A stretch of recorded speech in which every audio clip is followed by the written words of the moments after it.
Estructura modular de una computadora. Un computador tiene como función de recibir cualquier información en cualquier unidad o periférico de entrada, procesarla en la unidad central de procesos y mostrar el resultado en la pantalla. Estructura modular de una computadora. Estructura de los autómatas programables. Estructura externa. Estructura interna. Memoria. CPU. Unidades de entrada-salida. Interfaces. Equipos o unidades de programación. Dispositivos periféricos. Todos los autómatas programables poseen una de las siguientes estructuras. Compacta. En un solo bloque están todos los elementos. Modular.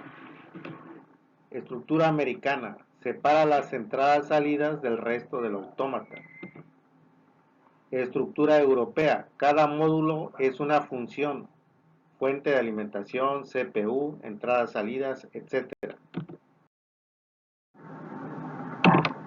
Exteriormente nos encontramos con cajas que contienen una de estas estructuras, las cuales poseen indicadores y conectores en función del modelo y fabricante. Para el caso de una estructura modular, se dispone de la posibilidad de fijar los distintos módulos en raíles normalizados, para que el conjunto sea compacto y resistente.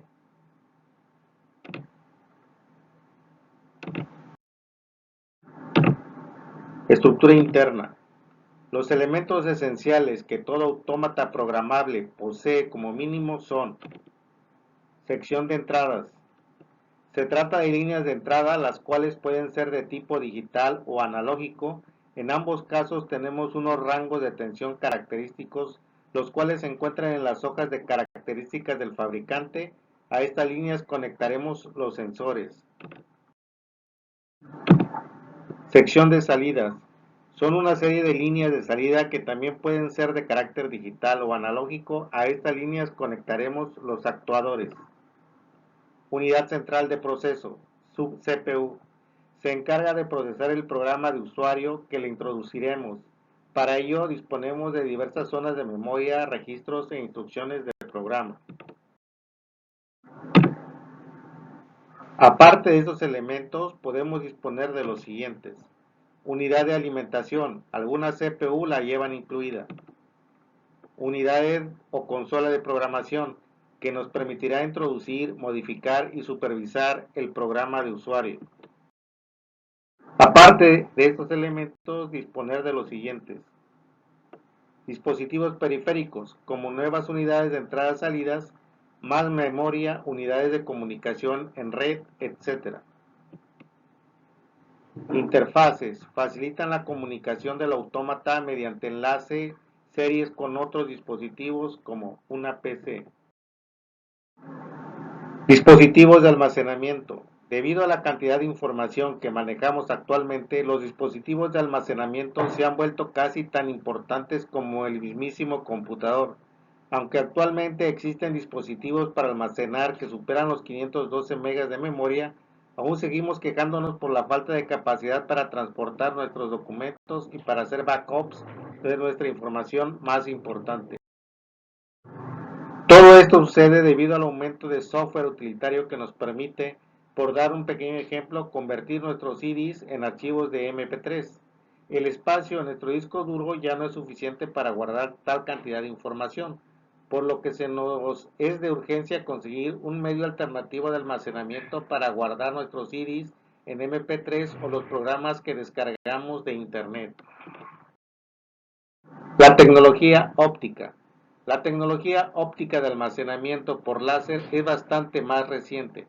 Su primera aplicación comercial masiva fue el superexitoso CD de música. Los fundamentos técnicos que se utilizan son relativamente sencillos de entender.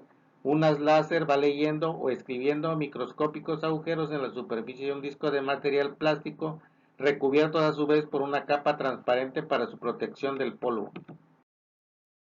El sistema no ha experimentado variaciones importantes hasta la aparición del DVD que tan solo ha cambiado la longitud de onda del láser, reducido el tamaño de los agujeros y apretado los surcos para que quepa más información en el mismo espacio. Disco de video digital, DVD. Es un dispositivo de almacenamiento masivo de datos cuyo aspecto es idéntico al de un disco compacto, aunque contiene hasta 25 veces más información y puede transmitirla al ordenador o computador unas 20 veces más rápidos que un CD-ROM. Su mayor capacidad de almacenamiento se debe, entre otras cosas, a que puede utilizar ambas caras del disco y en algunos casos hasta dos capas por cada cara, mientras que el CD solo utiliza una cara y una capa.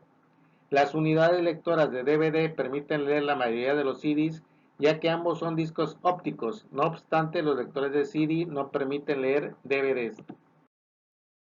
En un principio se utilizaban para reproducir películas, de ahí su denominación original de disco de video digital.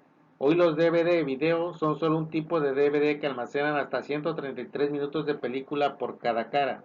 Uno de estos hay formatos específicos para la computadora que almacenan datos y material interactivo en forma de texto, audio o video como los DVD-R, unidades en los que se puede grabar información una vez y leerlas muchas, como los DVD-RW, en los que la información se pueden grabar y borrar muchas veces, y los DVD-RAM, también de lectura y escritura. Todos los discos DVD tienen la misma forma física y el mismo tamaño, pero difieren en el formato de almacenamiento de los datos y en consecuencia en su capacidad. Así los DVD de video de una cara y una capa almacenan 4.7 GB y los DVD-ROM de dos caras y dos capas almacenan hasta 17 GB. Del mismo modo, no todos los DVDs se pueden reproducir en cualquier unidad lectora. Disco duro. En los ordenadores o computadoras son una unidad de almacenamiento permanente de gran capacidad. Está formado por varios discos apilados, dos o más, normalmente de aluminio o vidrio recubiertos de un material ferromagnético. Como en los disquetes, una cabeza de lectura-escritura permite grabar la información modificando las propiedades magnéticas del material de la superficie y leerla posteriormente. Esta operación se puede hacer un gran número de veces. Existen también discos duros removibles que se utilizan generalmente para hacer backup, copias de seguridad de los discos duros o para transferir grandes cantidades de información de un ordenador a otro. Modernamente solo se usan en el mundo del PC dos tipos de disco duro, el IDE y el SCSI. La diferencia entre estos dos discos duros radica en la manera de conectarlos a la tarjeta madre. El IDE, los discos IDE son los más habituales, ofrece un rendimiento razonablemente elevado a un precio económico y son más o menos fáciles de instalar. Sin embargo, se ven limitados a un número máximo de 4 dispositivos. Los SCSI, esta tecnología es mucho menos utilizada, pero no por ser mala, sino por ser relativamente cara. Estos discos suelen ser más rápidos a la hora de transmitir datos, a la vez que usan menos al procesador para hacerlo, lo que se traduce en un aumento de prestaciones. Es típica y casi exclusiva de ordenadores caros, servidores de red y muchos Apple Macintosh. Memorias flash. Son de última generación, son memorias evolucionadas de las EEPROM, chips de memoria programables y borrables electrónicamente, en las que se accede a la información por bloques.